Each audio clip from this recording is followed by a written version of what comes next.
Assalamualaikum warahmatullahi wabarakatuh. Video ini menunjukkan sikap para pria di Manhattan, New York, Amerika Serikat.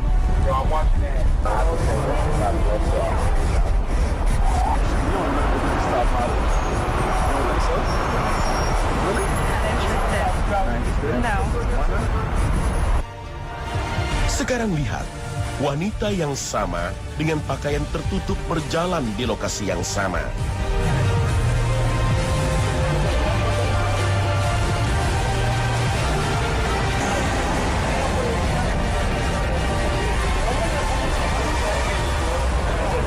Video singkat itu menunjukkan bahwa menutup aurat, memakai pakaian layaknya muslimah, justru akan melindungi dan menjaga harga diri wanita. Maka bukti apa lagi, wahai kaum wanita modern? Allah Ta'ala berfirman, "Hai Nabi, katakanlah kepada istri-istrimu, anak-anak perempuanmu, dan istri-istri orang mukmin, hendaklah mereka mengulurkan jilbabnya ke seluruh tubuh mereka. Yang demikian itu supaya mereka lebih mudah untuk dikenal. Karena itu mereka tidak diganggu. Dan Allah adalah Maha Pengampun lagi Maha Penyayang." Di negeri Inggris mulai muncul gerakan untuk mengkampanyekan penggunaan hijab. Mahasiswi muslim di negeri Ratu Elizabeth secara aktif memperkenalkan kecantikan dan keanggunan berhijab kepada para wanita non-muslim. Gerakan ini mampu memberikan image hijab melindungi dan menambah kenyamanan dalam berbusana. Para wanita non-muslim merasakan bertambahnya kenyamanan saat berada di luar rumah ketika berhijab. Hukum syariat yang mewajibkan seorang wanita mengenakan hijab menjadi bukti perlindungan Islam atas kemuliaan wanita. Hijab membebaskan wanita dari perasaan risih karena tatapan, siulan, bahkan godaan dari para lelaki. Pemirsa, rahasia kehidupan itu ternyata taat kepada Allah. Dan inilah sajian khazanah hari ini, kemuliaan wanita dalam Islam.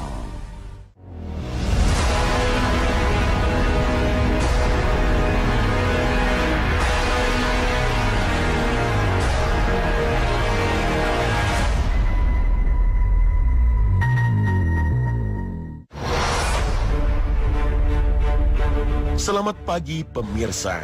Khazanah Ensiklopedia Islam Dunia kembali hadir untuk memberi tambahan wawasan Islami kita semua, insya Allah. Perjalanan peradaban pernah memasuki masa fatrah, yaitu sebuah periode waktu tanpa adanya risalah dari para nabi dan rasul. Masa fatrah ini pernah berlaku di Jazirah Arab, berlangsung antara masa kenabian Ismail alaihissalam hingga pengangkatan Muhammad sallallahu alaihi wasallam. Sementara keturunan keluarga Nabi Ibrahim dari jalur Sarah berada ribuan kilometer jauhnya, seperti Nabi Sulaiman, Nabi Musa, dan Nabi Isa alaihissalam yang berada di Baitul Maqdis. Ketiadaan seorang pengemban hidayah membuat manusia-manusia Arab di masa itu berperilaku menyimpang.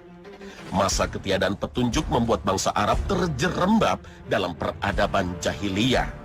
Adat istiadat manusia di masa itu menjadikan berhala sebagai sesembahan, menghalalkan khamar, melegalkan perjudian, hingga gemar adu keberuntungan. Ajaran yang ditinggalkan oleh Nabiullah Ibrahim alaihissalam bergeser dari tauhid ke syirik.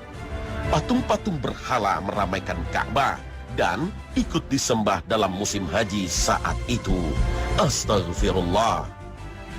Rendahnya akhlak dan perilaku manusia di masa jahiliyah juga nampak dari cara mereka berkeluarga. Pernikahan di masa jahiliyah tak jauh dari memperlakukan wanita sebagai pemuas nafsu belaka. Seorang pria bisa memiliki 10, bahkan 20 istri sekaligus. Bahkan 2 orang lelaki bisa saling bertukar istri. Inilah bentuk pernikahan yang menghinakan wanita. Pernikahan bernama Nikahul Badl. Perlakuan kaum lelaki yang menjadikan wanita sebagai komoditas juga terdapat dalam Nikahul Syigar. Dalam pernikahan ini, seorang ayah merelakan anak perempuannya menikah dengan seorang laki-laki dengan syarat ditukar dengan anak perempuan dari lelaki itu. Nikahus syigar seolah menggambarkan bentuk pernikahan dengan metode jual beli atas masing-masing anak wanita. Ketika Islam datang, banyak kaum pria yang menentang.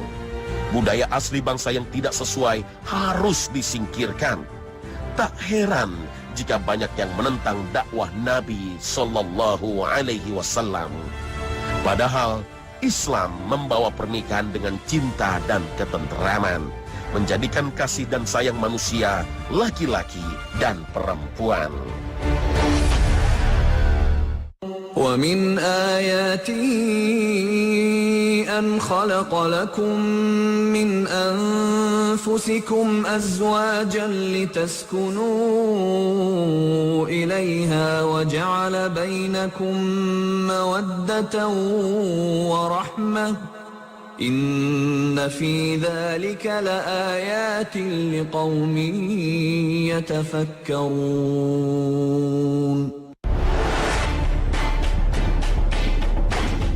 Pernikahan adalah bentuk penyempurnaan agama dan bagian dari ibadah.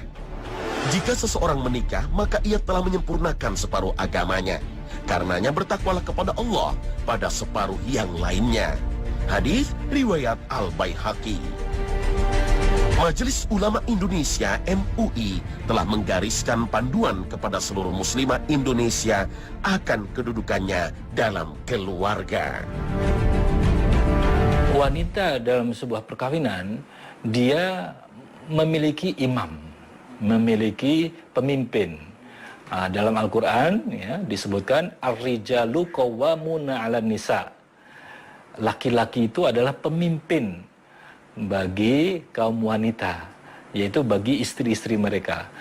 Begitu juga dalam hadis Nabi disebutkan bahwasanya ar-rajulu ra'in li ahlihi wa mas'ulun an ra'iyatihi.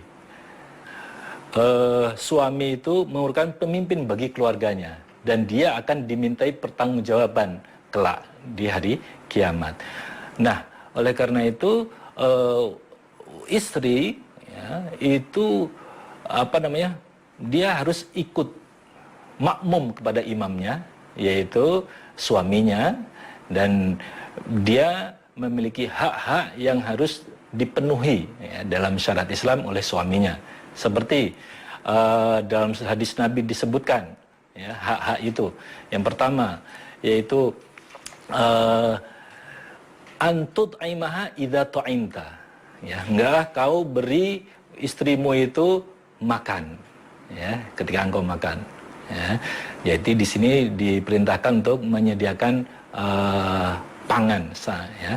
Kemudian watuk ya, awatuk suaha idak tasaita, dan engkau memberi pakaian ya, kepada istrimu apabila engkau berpakaian. Ini berarti apa? Pakaian, sandang, pangan, pakaian. Ini wajib dipenuhi oleh suami kepada istrinya. Kemudian juga selain itu istri ya, dalam ini diperintahkan untuk mengasuh anak-anaknya, melayani suaminya. Ya, ini kewajiban atau kedudukan istri dalam keluarga seperti itu. Jadi dia berkewajiban untuk melayani suami, ya, mengasuh anak-anaknya, ya, sehingga akan terciptalah keluarga yang sakinah, mawaddah, warahmah. MUI menempatkan wanita sebagai makmum dalam konteks berkeluarga. Makmum bukan berarti kaum terbelakang. Makmum adalah posisi yang menempatkan wanita dalam posisi yang terlindung dari kesalahan. Ketika istri menurun kualitas ibadahnya, suaminya lah yang menanggung dosa atasnya. Rasulullah bersabda, kamu sekalian adalah pemimpin dan kamu akan ditanya mengenai kepemimpinanmu. Imam dan penguasa adalah pemimpin dan akan ditanya mengenai kepemimpinannya. Seorang laki-laki adalah pemimpin keluarganya dan bertanggung jawab mengenai kepemimpinannya. Istri adalah pemimpin rumah tangga suaminya dan bertanggung jawab atas kepemimpinannya. Pelayan dan buruh adalah pemelihara harta majikannya dan akan ditanya mengenai pemeliharaannya. Maka kamu sekalian adalah pemimpin dan masing-masing bertanggung jawab atas kepemimpinannya. Hadis riwayat Bukhari dan Muslim. Salah satu adat jahiliyah yang tercatat dalam Al-Quran adalah membunuh anak perempuan. Dan apabila seseorang dari mereka diberi kabar dengan kelahiran anak perempuan, hitamlah, merah padamlah mukanya, dan dia sangat marah. Ia menyembunyikan dirinya dari orang banyak, disebabkan buruknya berita yang disampaikan kepadanya. Apakah dia akan memeliharanya dengan menanggung kehinaan, ataukah akan menguburkannya ke dalam tanah hidup-hidup? Ketahuilah, alangkah buruknya apa yang mereka tetapkan itu. Al-Quran Surah An-Nahl ayat 58 hingga 59. Islam melarang praktek wa'dul banat, yaitu menguburkan anak perempuan hidup-hidup sehingga mereka meninggal dunia di dalam tanah. Perilaku kejam terhadap wanita ini menjadi salah satu dosa besar yang akan membinasakan pelakunya. Wa'dul banat adalah salah satu bentuk pembunuhan tanpa hak dan memutuskan hubungan kekerabatan. Islam datang memberi petunjuk dan menghapuskan kekejian adat terhadap anak perempuan. Rasulullah SAW bersabda dalam hadis riwayat Bukhari dan Muslim, barang siapa yang diuji dengan sesuatu dari anak-anak perempuan lalu ia berbuat baik kepada mereka, maka mereka akan menjadi penghalang baginya dari api neraka. Teladan Islam dalam memuliakan anak perempuan terdapat dalam diri baginda Nabi SAW. Ummul Mukminin Aisyah radhiyallahu anha berkata, aku tidak pernah melihat seseorang yang lebih mirip dengan Nabi dalam cara bicara maupun duduk daripada Fatimah. Aisyah berkata lagi, biasanya apabila Nabi melihat Fatimah datang, beliau mengucapkan selamat datang padanya, lalu berdiri menyambutnya dan menciumnya. Kemudian beliau menggamit tangannya hingga beliau dudukkan Fatimah di tempat duduk beliau. Begitu pula apabila Nabi datang padanya, maka Fatimah mengucapkan selamat datang pada beliau, kemudian berdiri menyambutnya, menggandeng tangannya lalu menciumnya. Hadis riwayat Bukhari. Islam datang untuk menyempurnakan peradaban yang bersumber pada Al-Quran dan Sunnah Nabi SAW. Islam meniadakan penguburan anak wanita hidup-hidup. Nabi SAW meneladankan pengasuhan anak wanita dengan penuh kelembutan. Semua lelaki yang mampu mengasuh anak wanita dengan penuh kasih sayang, niscaya terhalang darinya siksa api neraka.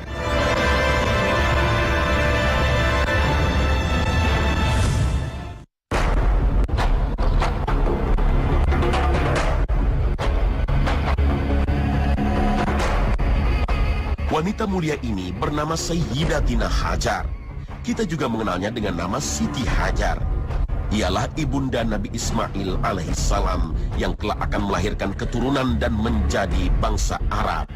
Ia adalah hadiah dari Raja Mesir kepada Sayyidatina Sarah, istri Nabi Ibrahim alaihissalam. Pasangan Nabi Ibrahim alaihissalam dan ibunda Sarah tak kunjung mendapat keturunan hingga menginjak usia senja. Maka Nabi Ibrahim alaihissalam menikah dengan Sayyidatina Hajar. Kemudian ibunda Hajar hamil dan melahirkan Ismail alaihissalam. Tak lama setelah itu, atas perintah Allah Subhanahu wa taala, Nabi Ibrahim alaihissalam pergi membawa ibunda Hajar dan Ismail ke sebuah lembah tandus di antara dua bukit. Nabi Ibrahim bukan lelaki yang ingkar akan tanggung jawab. Kepergiannya tidak untuk meninggalkan dan menelantarkan keluarganya. Inilah sebuah wahyu, bagian risalah dakwah yang telah tergaris dan menjadi tanggung jawabnya sebagai Nabiullah. Saat bukit menghalangi pandangan Nabi Ibrahim alaihissalam atas Sayyidatina Hajar dan Ismail alaihissalam, beliau berdoa. Ibrahim alaihissalam memohon dan merajuk kepada Rabb-Nya akan keselamatan, kemuliaan dan ketakwaan atas salah satu istri dan keturunannya. Ya Tuhan kami, sesungguhnya aku telah menempatkan sebagian keturunanku di lembah yang tidak mempunyai tanam-tanaman di dekat rumah Engkau yang dihormati. Ya Tuhan kami, yang demikian itu agar mereka mendirikan sholat. maka jadikanlah hati sebagian manusia cenderung kepada mereka, dan beri rezekilah mereka dari buah-buahan. Mudah-mudahan mereka bersyukur. Al-Quran, Surah Ibrahim, ayat 37. Kemudian, Ibunda Hajar mulai menyusui Ismail dan minum dari air persediaan. Ketika air habis, dia dan sang putra kehausan. Hal ini menyebabkan sang bayi meronta-ronta. Kemudian Ibunda Hajar pergi ke Bukit Safa meninggalkan Ismail alaihissalam. Beliau berdiri di sana lalu menghadap ke arah lembah. Ibunda Hajar berharap dapat melihat orang di sana, tetapi tidak ada satupun insan yang berada di sana. Maka Ibunda Hajar turun dari Bukit Safa, dan ketika sampai di lembah, beliau berlari menuju Bukit Marwah. Saat berdiri, keadaan masih sepi. Beliau tidak melihat ada seorang pun. Proses ini beliau lakukan sebanyak 7 kali. Saat beliau berada di puncak Marwah, dia mendengar ada suara. Ternyata suara itu adalah suara malaikat Jibril alaihissalam yang berada di dekat Zamzam. Lantas Jibril mengais air dengan sayapnya hingga air keluar memancar. Akhirnya Ibunda Hajar dapat minum air dan menyusui anaknya kembali. Kemudian malaikat Jibril berkata kepadanya, "Janganlah kamu takut ditelantarkan, karena di sini adalah rumah Allah yang akan dibangun oleh anak ini dan ayahnya. Dan sesungguhnya Allah tidak akan menyia-nyiakan hambanya." Sayyidatina Hajar terus tinggal di lembah yang tandus itu, hingga kemudian lewat serombongan orang dari suku Jurhum yang datang dari jalur Bukit Gada. Mereka singgah di sebuah daerah di dekat Sayyidatina Hajar tinggal. Mereka melihat ada seekor burung sedang terbang berputar-putar. Salah satu di antara mereka berkata, "Burung ini pasti berputar karena mengelilingi air. Padahal kita mengetahui secara pasti bahwa di lembah ini tidak ada air." Akhirnya mereka mengutus 1 atau 2 orang yang cepat larinya, dan ternyata mereka menemukan ada air. Mereka kembali dan mengabarkan keberadaan air. Saat itu Ibunda Hajar sedang berada di dekat air. Maka mereka berkata kepada Ibunda Hajar, "Apakah kamu mengizinkan kami untuk singgah bergabung denganmu di sini?" Sang ibu Ismail berkata, "Iya, boleh. Tapi kalian tidak berhak memiliki air." Mereka berkata, "Baiklah." Sang ibunda Ismail menjadi senang atas peristiwa ini, karena ada orang-orang yang tinggal bersamanya. Lenyaplah kesendiriannya. Akhirnya mereka pun tinggal di sana dan mengirim utusan kepada keluarga mereka untuk mengajak mereka tinggal bersama-sama di sana. Keluarga demi keluarga terbangun di lembah tandus ini hingga membesar dan membentuk kota dan dinamakan Mekah. Ibunda Hajar dengan ketabahan dan keikhlasannya sejatinya adalah pembangun kota Mekah. Atas kesabarannya dan upaya tanpa putus asa, muncullah sumber air di sebuah lembah tandus yang mengundang suatu kaum untuk mendatanginya.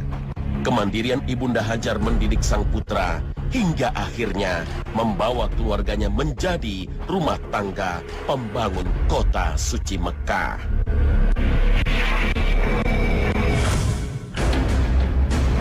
Islam tidak mengenal bias gender. Secara umum laki-laki dan wanita setara. Majelis Ulama Indonesia berfatwa bahwa di mata Allah kedua makhluk ini sama derajatnya. Secara umum laki-laki dan perempuan itu setara. Sama-sama diperintah oleh Allah untuk beribadah kepada Allah. Wa ma khalaqtul jinna wal insa illa liya'budun. Ya. Kemudian juga dalam Al-Qur'an disebutkan bahwasanya man 'amila shalihan min dzakarin aw untha wa huwa mu'min falanuhyiyannahu hayatan thayyibah wa lanajziyannahum ajrahum bi ahsani ma kanu ya'malun. Dalam surat An-Nahl ayat 97. Yang artinya barang siapa ya yang beriman, ya, beramal soleh dari baik laki-laki maupun perempuan, ya, dan dia mukmin, maka kami akan berikan kehidupan yang baik baginya. Dan kami akan beri ganjaran, ya, disebabkan apa yang telah mereka perbuat itu. Ini ini menunjukkan bahwa laki-laki dan perempuan sama saja. Kalau dia beriman, beramal soleh, maka dia mata Allah sama. Tetapi yang harus diingat, jangan kemudian disamaratakan dalam segala hal. Nah, ini jelas bertentangan dengan kodrat. Ya, ini bertentangan dengan kodrat laki-laki dengan perempuan. Di mana kalau perempuan itu berbeda secara fisik, berbeda secara psikis, tabiat, kodratnya dengan laki-laki. Wanita itu akan mengalami menstruasi. Dia apabila dia berkeluarga, ya, dia menikah, maka dia akan hamil, kemudian menyusui, melahirkan, kemudian menyusui. Ya, ini semua tidak ada pada kaum pria. Oleh karena itu tidak bisa disamakan, ya, secara merata. Walaysa dzakaru kal untha dalam Al-Qur'an. Tidaklah sama, ya, laki-laki dengan perempuan itu. Oleh karena itu MUI, ya, dalam fatwanya menyatakan bahwa umat Islam wajib memahami, ya, tentang perbedaan atau kesetaraan laki-laki perempuan ini dalam koridor ajaran Islam. Kesetaraan laki-laki dan wanita dalam Islam tidak lantas mengaburkan esensi kodrat tiap-tiap makhluk. Majelis Ulama Indonesia telah menjelaskan sifat biologis dan psikologis yang berbeda di antara lelaki dan wanita. Wanita tetap harus mendapatkan prioritas agar tidak tenggelam dalam ego dan dominasi laki-laki. Perkembangan peradaban telah menempatkan wanita dengan segala prioritasnya. Berbagai sarana publik telah menyediakan ruang khusus kaum hawa. Mulai dari tersedianya gerbong khusus wanita di kereta rel listrik, ruang wanita di kendaraan busway, hingga penyediaan lahan parkir khusus wanita. Selain menyediakan prioritas bagi para wanita di sarana-sarana publik, Majelis Ulama Indonesia telah menjamin pemenuhan kebutuhan asasi bagi seluruh muslimah Indonesia. Majelis Ulama Indonesia menjelaskan bahwa menempuh pendidikan menjadi hak bagi wanita, seperti halnya para lelaki. Tetapi, inti dari proses belajar adalah mempersiapkan kematangan ibu untuk menjadi madrasah, sekolah bagi anak-anaknya. Pendidikan tinggi tak lantas menjadi garansi bagi wanita untuk berkarir dan meninggalkan tugas utamanya sebagai seorang ibu dan istri. Majelis Ulama Indonesia memperbolehkan wanita bekerja dengan tujuan untuk mencari nafkah ketika ia tak lagi memiliki suami. Bekerja bukanlah sebuah hal yang menjadi hak wanita atas pendidikan tinggi yang ia miliki. Semulia-mulianya wanita ialah yang tinggal di rumah, mengasuh dan mendidik anak-anaknya, serta menjaga harta benda sang suami ketika ia pergi mencari nafkah.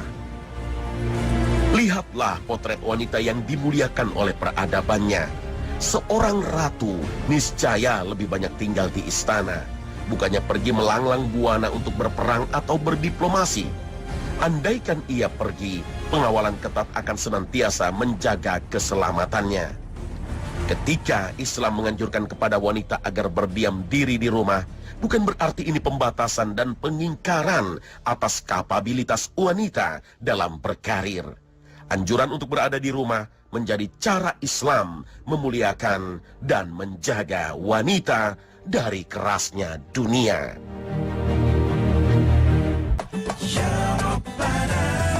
Nah pemirsa, inilah akhir kebersamaan kami. Semoga tayangan hari ini memberikan tambahan wawasan Islami bagi Anda, insya Allah. Terima kasih atas perhatian Anda. Mohon maaf bila ada salah kata dalam episode ini. Akhirul kalam, barakallahu fikum, wassalamualaikum warahmatullahi wabarakatuh.